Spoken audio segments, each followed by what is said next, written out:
Mít có vào gần bà không? Có. Hãy Huyền và Mít vào gần bà đi.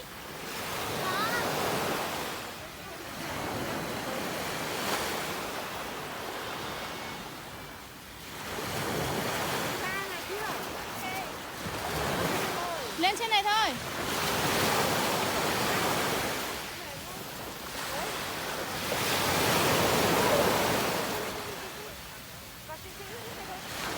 Thôi, ở đây sóng to lắm, dịch lên đây nào. Ôi ôi